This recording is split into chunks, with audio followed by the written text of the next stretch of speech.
मेरे साथ इस वक्त उपेंद्र चौहान साहब जुड़ रहे हैं, बिहार भाजपा कार्य समिति के सदस्य हैं। हमारे साथ इस वक्त अनुप्रिया जी जुड़ रही हैं, जेडीयू की स्पोक्स पर्सन है। चित्तरंजन गगन साहब हैं, स्पोक्स पर्सन है आरजेडी के। हमारे साथ रमनीश वत्स हैं, पॉलिटिकल एनालिस्ट हैं, वो भी इस वक्त हमारे साथ जुड़ रहे हैं। आप चारों का बहुत बहुत स्वागत सवाल इंडिया का में। मैं सबसे पहले आपसे पूछना चाहता हूं, अनुप्रिया जी, आपने सुना ये सवाल जवाब मंत्री जी का, आप ही की सरकार में मंत्री हैं। नीतीश कुमार जी कह रहे हैं कि जहरीली शराब पिएंगे तो मरेंगे ही ना, शराब पीने से लोग मरते ही हैं, ये तो सभी को पता है। आपको नहीं लगता कि लगातार इस तरह की जो घटनाएं हो रही हैं, बिहार सरकार को जरूरत है एक बार पुनः विचार करने की? अंकित जी, जिस तरह से घटना कल बिहार में हुई, ये बहुत ही दुखद है। जिन परिवार ने अपने सदस्यों को खोया है उनके प्रति मेरी श्रद्धांजलि है। लेकिन जो बात निकल के आ रही है शराबबंदी कानून जिस तरह से 2016 में लागू हुआ और इस तरह से बिहार में एक परिदृश्य देखने को मिला कि घर में जो महिलाएं, जिस तरह से उनके घर में जो आर्थिक स्थिति हुआ करती थी, कई ऐसे परिवार है जो गरीब हैं, उन परिवारों में उनके जो पुरुष कमा के पैसा लाते थे, वो पैसा शराब में लुटाते थे, महिलाओं के साथ में अत्याचार होता था। इन सभी चीजों में गिरावट आई है। लेकिन शराबबंदी कानून होने के बावजूद कुछ लोग, असामाजिक तत्व जो बिहार में इन कारोबार में वो शामिल हैं, उनके करतूतों के कारण इस तरह की जहरीली शराब राज्य में मिल रही है। मेरा कहना है कि शराबबंदी या विफल है, इससे हम लोग इसका आकलन नहीं लगा सकते। क्यों? क्योंकि हमारे पास में दो अलग अलग डेटा है। एक डेटा यह है कि हमारे जो बिहार की जनता है या बिहार के जो युवा वर्ग है, जो कई बार हम लोगों ने देखा है कि शराब के नशे में उनका सड़क दुर्घटना हो जाया करती थी, इनमें गिरावट आई है। महिलाएं सुरक्षित हैं, महिलाएं सड़क पे निकल रही हैं। आप शहर में या गांव में रात में भी आप आराम से महिलाएं निकल सकती, अपने घरों में महिलाएं सुरक्षित हैं। लेकिन जो कल की घटनाएं हैं, मेरा यह है कि अगर जो कानून समाज सुधार के लिए होता है, वह सिर्फ और सिर्फ सरकार के दायित्व में नहीं होती है, प्रशासन की नहीं, समाज में हर एक व्यक्ति की दायित्व होती है कि उस कानून को पालन करे।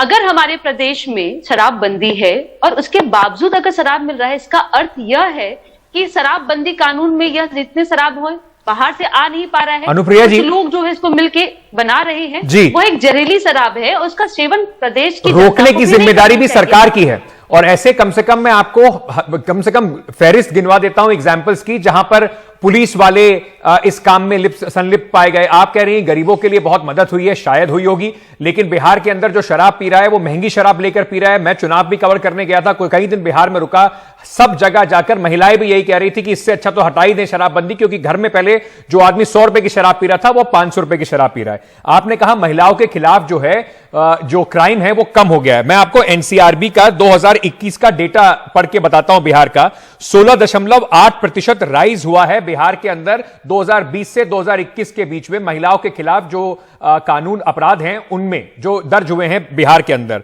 तो कैसे मान लें कि इन सब पैमानों पर बिहार की शराबबंदी जो है वो बिल्कुल सफल रही है?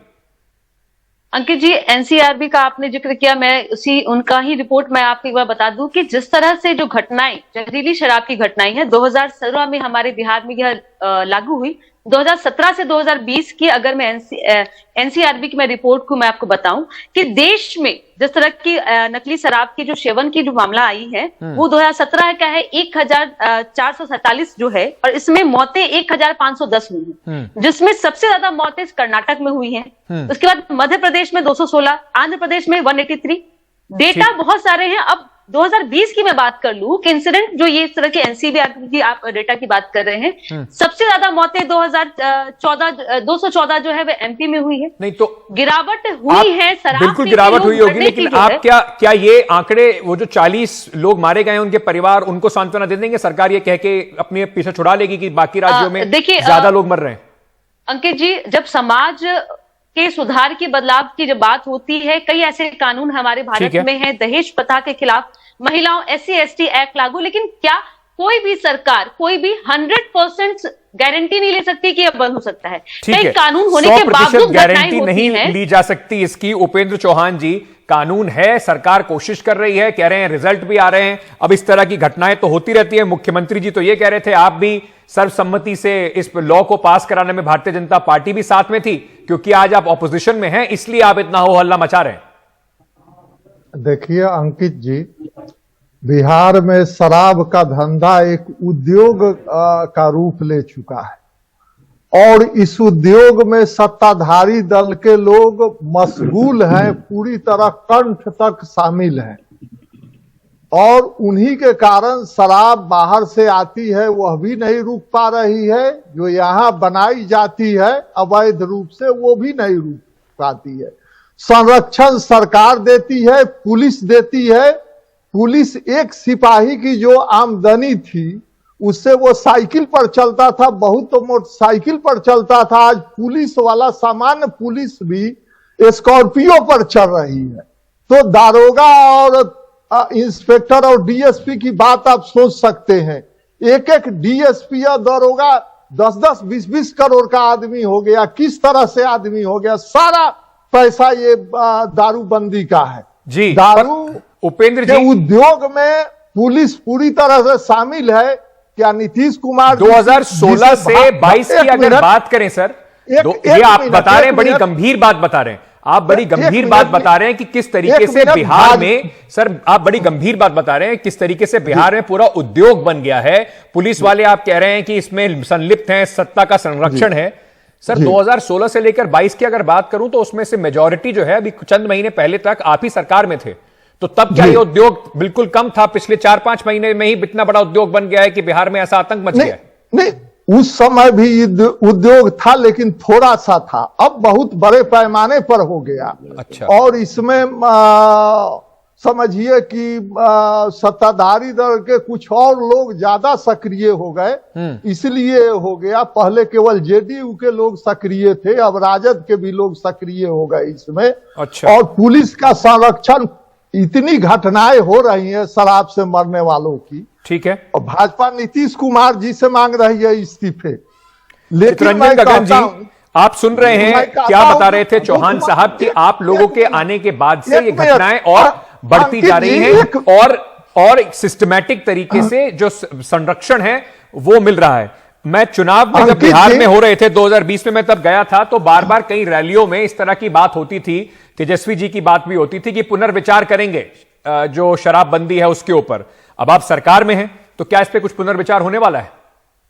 नहीं अंकित जी, देखिए 2016 में यह लागू हुआ, उसमें महागठबंधन की सरकार थी, लेकिन सभी दलों ने इसका समर्थन किया था और उसके बाद कई बार इसका माननीय मुख्यमंत्री जी ने इसका समीक्षा किया है और जहां भी जैसे आवश्यकता महसूस हुआ उस ढंग से उसमें कुछ बदलाव भी किए गए। अब सवाल यह है कि यह जैसा कि सही में हमारे जनता दल यू के प्रवक्ता अनुप्रिया जी ने जो कहा कि यह सामाजिक सुधार का मामला है और ये केवल कानून बना देने से नहीं होगा। इसको जब तक समाज का सहयोग नहीं मिलेगा, इसको सही रूप में अमल में नहीं लाया जा सकता है। और भाजपा भी चूंकि उससे जब यह कानून लाया गया उसमें भाजपा भी समर्थन में थी, तो भाजपा की आज नैतिक जिम्मेवारी बनती है कि वह इसमें सहयोग करे। अब राजनीति कर रही है, तो आपने सही सवाल किया उपेंद्र जी से। उपेंद्र जी की बात सुनकर बहुत हमें हंसी आ रही थी कि अगर उनको कहे कि आंकड़ा दिखाइए तो आंकड़ा नहीं दिखा पाएंगे, लेकिन अगर उनको मैं भाजपा के तौर पर उनको अगर हम इस रूप में देखें तो मैं उनको बता देना चाहता हूं, अनुप्रिया जी ने गुजरात का हवाला दिया। गुजरात में 1960 से शराबबंदी लागू है और जुलाई महीने में 57 लोगों की मौत हो गई। नवंबर में मौत हुई है गुजरात में। अभी जो जहरीली शराब से मौत का आप आंकड़ा देखिएगा तो पूरे देश में, मैं नहीं कर रहा हूं, नित्यानंद राय जी का जो पार्लियामेंट में दिया हुआ स्टेटमेंट है उसमें 1 to 5 भाजपा शासित प्रदेश है, मध्य प्रदेश है, हरियाणा है। सर दिक्कत यही है कि जब भी सवाल आपकी सरकार से पूछा जाएगा, आप मुझे और सरकारों के आंकड़े दिला के ये बताने की कोशिश करेंगे कि वहां की स्थिति ज्यादा खराब है, इस वजह से हमारी सरकार से सवाल मत पूछिए। मैं सीधा आपसे पूछना चाहता हूं, आपके कई सारे ऑन रिकॉर्ड कल से कई सारे आरजेडी के विधायक आके कह रहे हैं कि शराबबंदी विफल हो रही है, इस पर पुनर्विचार करना चाहिए। आपको लगता है कि ऐसी आप बता रहे हैं? सुन लीजिए सर, सवाल सुन लीजिए, उसके बाद जवाब दीजिएगा। हम दोनों एक दूसरे पे बोलेंगे तो ठीक नहीं रहेगा। मैं आपसे यह सवाल पूछना चाहता हूं कि क्या आपको लगता है कि शराबबंदी जिस तरीके से बिहार में है वो सफल हो रही है? क्या आरजेडी को नहीं लगता कि इस पे पुनर्विचार होना चाहिए? और मैं ये दोबारा इसलिए दोहरा रहा हूं क्योंकि तेजस्वी यादव जी घूम घूम कर अपनी रैलियों में कह रहे थे कि इस पे पुनर्विचार करेंगे। लेकिन तेजस्वी जी यह भी कहे थे, शायद उसको आप भूल गए हैं, कि यह भाजपा के संरक्षण में यह कारोबार चल रहा है। और रामसूरत राय जी जो मंत्री थे बिहार सरकार में, भाजपा के वरिष्ठ नेता हैं, उनके यहां से 1 ट्रक शराब पकड़ा गया। और इसलिए तेजस्वी जी यह कहते थे कि भाजपा के नेता के संरक्षण में यह अवैध कारोबार चल रहा है। और मेरा आज भी यह कहना है, तो वो नेताजी अंदर हैं क्या, जेल में हैं वो नेता? कौन? जिस नेता के यहां से ट्रक पकड़ा गया? भाजपा के नेताओं के संरक्षण में अगर ये अवैध धंधा चल रहा है तो आप मुझे ये बता दीजिए कितने नेताओं को आपने जेल में डाल दिया है अभी तक सरकार में? रामसूरत राय के तो घर पर पकड़ा गया। और आज भी यह जो अवैध धंधा चल रहा है, कहीं ना कहीं इसके पीछे जो है सो भाजपा की एक बहुत बड़ी साजिश है। बड़ी कमाल की बात है, सरकारें जब ये बात करती हैं। अंकित जी, मैं रमनीश वत्स साहब को लेके आना चाहता हूं, रमनीश वत्स साहब को लेके आना चाहता हूं, एक एक करके आपने अपनी बात कही। आपने कहा भाजपा के संरक्षण में कार्य चल रहा है पूरा। बड़ी कमाल की बात होती है रमनीश वत्स साहब कि जब सरकारों से सवाल पूछो तो वो ऑपोजिशन पे डालकर कहती हैं कि संरक्षण इनका है, लेकिन सत्ता उनके हाथ में, चाबी उनके हाथ में, पुलिस उनके हाथ में, तंत्र उनके हाथ में, पकड़े लोग जाते नहीं है। उस तंत्र को तोड़ने की बात कोई करता नहीं है। बिल्कुल अंकित जी, सबसे पहले तो मैं आपको धन्यवाद करना चाहता हूं, एनडीटीवी का धन्यवाद कि आपने इस टॉपिक को लिया। और ये बहुत ही संगीन मुद्दा है। आप देखिए, चूंकि ये सामाजिक सुधार की बात करते हैं तो सामाजिक सुधार का दायित्व तो होगा ही ना जो सत्ता पक्ष है। तो सत्ता पक्ष में अभी कौन है? जदयू, राजद, आरजेडी। इसके पहले बीजेपी की भी इनके साथ थी। लेकिन मैं ये नहीं कहूंगा कि बीजेपी इसमें का इन्वॉल्वमेंट नहीं होता है। देखिए, सामाजिक सुधार में तो पक्ष और विपक्ष सबको साथ में लेना पड़ेगा, क्योंकि जनता की से जुड़ा हुआ मुद्दा है। आप देखिए, कुछ दिन 1 महीने पहले आपने देखा कि पटना हाईकोर्ट ने फटकार लगाई थी। पटना हाईकोर्ट की फटकार क्या थी? शराबबंदी पूरी तरह से विफल रहा है बिहार में, और युवा पीढ़ी जो है खास करके वो बर्बाद हो रहा है। अब आप देखिए कि 24 घंटे में 40 से ज्यादा मौत 2016 से लेकर के अब तक 252 लोगों का मौत हो चुका है। थोड़ा आपके ऑडियो में कुछ समस्या है सर, उस लाइन को थोड़ा सुधार करके मैं दोबारा आपके पास आता हूं। पर अनुप्रिया जी, जैसे कि आप मुझे कुछ आंकड़े बता रही थी, मैं आपको 21 और 22 के कुछ घटनाएं आपको याद दिलाना चाहता हूं। मुजफ्फरनगर के बेतिया में 8 लोगों की मौत हुई 5 नवंबर 2021 को। 5 नवंबर को ही गोपालगंज में 16 लोगों की मौत होती है। 21 मार्च 2022 को 3 जिलों में जहरीली शराब से 37 लोगों की मौत होती है। 21 मार्च को ही भागलपुर में 22, बांका में 12, मधेपुर में 3, यही 37 लोगों की मैं बात कर रहा था। छपरा में 9 तारीख को 5 अगस्त को 2022 में 9 लोगों की मौत होती है। 5 अगस्त 2022 को 17 लोगों की आंखों की रोशनी चली जाती है और 14 दिसंबर को यह हादसा होता है। बाकी सारे आंकड़ों से ज्यादा आपको लगता नहीं कि ये बहुत चिंता करने वाले आंकड़े हैं, क्योंकि बार बार ये बात कही जा रही है कि आपको इससे आर्थिक रूप से भी नुकसान हो रहा है। जिस सामाजिक सुधार की आप बात कर रहे हैं वो सामाजिक सुधार कहीं कम से कम बहुत ज्यादा बड़े पैमाने पर अगर यही आंकड़े मान लें तो सफल होता दिख नहीं रहा है। ड्रग यूज बिहार के अंदर रिपोर्ट है सरकार की, वो बढ़ रहा है। तो आपको नहीं लगता, फिर से मैं दोहरा रहा हूं और पूछ रहा हूं आपसे, कि नीतीश जी को शायद इस पे अपनी पोजीशन थोड़ी सी पीछे लेकर दोबारा सोचना चाहिए कि इसका फायदा नुकसान क्या हो रहा है?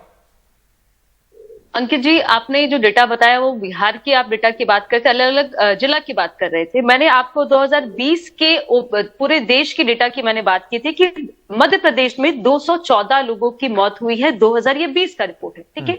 यह राज्य कौन सा है? भाजपा शासित राज्य है। यहाँ पे भाजपा के मुख्यमंत्री है, लेकिन भाजपा के नेता ना तो लोकसभा में, ना अपने राज्य के सदन में यह आवाज उठाएंगे कि मुख्यमंत्री को इस्तीफा देनी चाहिए, ना ही वो इस विचार भी करेंगे कि वहां पे शराबबंदी होनी चाहिए। दूसरी बात, हमारे आरजेडी के प्रवक्ता बोल रहे थे कि 2020 की ही बात है, भाजपा शासित राज्य जो गुजरात है वहां पे भी शराबबंदी, और जुलाई की घटना वो बताए थे कि जहां 40 लोगों की मौत हुई। लेकिन देखिए, यह एक ऐसी मुद्दा है जहां पे राजनीति नहीं होनी चाहिए। हमारे भाजपा के जो प्रवक्ता यहाँ मंच पे बैठ के कह रहे थे कि थोड़ा उनको गंभीरता से अपनी बातों को रखनी चाहिए, इस तरह की ओछी बातें नहीं बोलनी चाहिए कि सरकार में जब हम थे तो इस तरह के धंधे कम होती थी, उसमें भाजपा के लोग सम्मिलित नहीं थे, जेडीयू के लोग सम्मिलित थे। अब कह रहे हैं कि आरजेडी के लोग सम्मिलित हैं। इन घटनाओं पे पहली बात तो राजनीति नहीं होनी चाहिए और जिम्मेदारी ये सबकी होनी चाहिए। प्रदेश में अगर कानून लागू है और उस पर कानून लागू है तो जनता के बीच में एक मैसेज देना चाहिए कि आपके प्रदेश में अगर शराबबंदी है तो शराबबंदी कानून पे जागरूकता जो है सबका किसकी एक दायित्व जिम्मेदारी है बनता मैडम वो? ये मैं जागरूकता बोल रही हूँ कि कानून की, इस जिम्मेदारी- कानून को इंप्लीमेंट करने की आपने कहा राजनीति नहीं होनी चाहिए, फिर आप बिहार से बाहर जाके मुझे दुनिया भर के आंकड़े गिनाने लगी। जब किसी और नहीं, राज्य में ऐसा आंकड़े- होगा तब मैं उन लोगों से भी ये सवाल पूछूंगा। अभी मैं बिहार की सरकार से सवाल पूछ रहा हूं सीधा सीधा कि किसकी सबकी जिम्मेदारी राजनीति है? है, अंकित जी, जागरूकता के लिए सबकी- भी जिम्मेदारी किसकी है? देखिए, इसको सब- रोकने सबकी की जिम्मेदारी है है। तो किसकी है? अंकित जी, नहीं, बिहार सबकी से- जिम्मेवारी अंकित है। जी, बिहार क्या भारत से बाहर है? अगर भाजपा अगर जब 2000 अब 3 महीना पहले हमारे साथ में सत्ता में थी, तब वह इसी कानून को लेकर के कई तरह के वादे और कई तरह के वाही लूट रही थी। अब अगर घटना हो रही तो इस पे यह टिक्का टिप्पणी कर रहे हैं कि सत्ता के लोग सम्मिलित है। ये शर्म की बात है। ये इस तरह की उपेंद्र बातें जी, नहीं शर्म होनी की बात है चाहिए। कि जब तक आप लोग सत्ता में थे तब तक आपकी आंखें बंद थी, तब तक सब कुछ ठीक था, लेकिन सत्ता से बाहर आते ही बिहार के अंदर सारी खामियां हो गई। बिहार में शराब का धंधा भी बड़ा हो गया। जेडीयू का आरोप है आपके ऊपर। देखिए, ऐसा है अंकित जी कि जहां ये घटना घटी है, मैं वहां का मूल निवासी हूं। वहां के परिवारों के, वहां की मां जिनकी मांगे उजड़ गई है, बहनों की, माओं की गोद उजड़ गई है, उनके दर्द को ये नहीं सत्ताधारी दल के लोग नहीं समझ सकते हैं। हम समझ रहे हैं कि उनका दर्द क्या है। इसी दर्द को देखते हुए बीजेपी ने मुख्यमंत्री नीतीश कुमार से इस्तीफे की मांग की है। उनमें थोड़ी सी भी नैतिकता बची होती तो अपने इस्तीफा नहीं देके कम से कम पर उपेंद्र जी, मान लीजिए मुख्यमंत्री जी इस्तीफा दे दें, उसके बाद शराबबंदी सफल हो जाएगी क्या गुजरात में? अब क्या उसके बाद बिहार में शराबबंदी सफल हो जाएगी? दूसरा आएगा, ये कानून पूरी तरह फेल कर चुका है नीतीश कुमार का। ये कानून पूरी तरह गुजरात में भी शराबबंदी है उपेंद्र बढ़िया, जी। जिद है और जिद फेल कर चुकी है। गुजरात कानून में भी फेल कर शराबबंदी चुका है, पर है। 3 महीने पहले तक आपको शायद नहीं महसूस हुआ कि कानून फेल कर चुका है। समय मेरे पास बिल्कुल खत्म हो गया है। मैं आरजेडी के जो हमारे साथी हैं, मैं गगन जी आपके पास आना चाहता हूं। कानून फेल कर गया है ऐसा बीजेपी भी मानती है, आप भी इस तरह के, आपके नेता भी बातें करते आए हैं। आपको नहीं लगता कि कानून पूरी तरह से विफल अगर है तो ऐसे कानून का क्या फायदा है? नहीं, अंकित जी, मैंने पहले कहा कि इसमें सब लोगों का सहयोग चाहिए। और उपेंद्र जी जो कह रहे थे, या तो इतने शर्म की बात है कि इनके यहाँ यह घटना घटी तो ये कर क्या रहे थे? इन्होंने क्यों नहीं लोगों को जागरूक किया कि शराबबंदी लागू है, शराब नहीं पियो, गलत शराब नहीं पियो। वही तो मैं कह रहा हूं कि आपका जहां घर है, आपका जहां घर है वहीं पर यह घटना घटती है, तो आप क्या कर रहे हैं वहां पर? बिल्कुल सवाल तो उठना चाहिए कि आप क्या कर रहे हैं, लेकिन सरकार से यह सवाल नहीं उठना चाहिए। आप आज सरकार में हैं कि आप क्या कर रहे हैं? जागरूकता के लिए कितने अभियान आपने चलाए, किस तरीके से आप शराब को रोक रहे हैं, नकली शराब ना बने उस पर कार्रवाई कर रहे हैं, इस पर सवाल नहीं उठना चाहिए। दिक्कत यही है, राजनीति इस पर होती रहेगी। बिहार में क्योंकि इतनी जल्दी सत्ता परिवर्तन हो रहा है, कोई दल कभी किसी के साथ, कोई दल कभी किसी के साथ सत्ता में होता है। इस कंफ्यूजन में शायद सत्ताधारी पार्टियों को समझ में नहीं आता है कि उनकी कल की पोजीशन आज वैलिड भी रहेगी, वैध भी रहेगी या नहीं। और इस बीच में शायद पुनर्विचार जिस पूरी एक जो पॉलिसी है उस पर करना चाहिए, उसमें सिर्फ इस हट से, क्योंकि सत्ता की बात हो रही है, एक दूसरे पे आरोप प्रत्यारोप लग रहे हैं, उस हट से शायद इस पे दोबारा पुनर्विचार नहीं हो रहा है। कोई नहीं कह रहा कि शराबबंदी आप हटा दीजिए, बस ये कह रहे हैं कि या तो इसको ढंग से इंप्लीमेंट कर दीजिए, वरना लोगों को कम से कम जहरीली शराब से बचाने के लिए जो भी कार्रवाई आप करना चाहते हैं, जो या उनको कम से कम इस तरह जिसको पीना है उसको कम से कम ऐसी ही शराब दिला दीजिए कि जिससे उसका घर परिवार ना उजड़े। तो सोचना मुख्यमंत्री जी को पड़ेगा कि उनकी शराबबंदी कितनी सफल है या कितनी विफल है, और उसमें अभी क्या क्या करना बचा हुआ है, क्योंकि यही सवाल वो लोग पूछ रहे हैं जो जिनके परिवार इस वक्त मातम में है।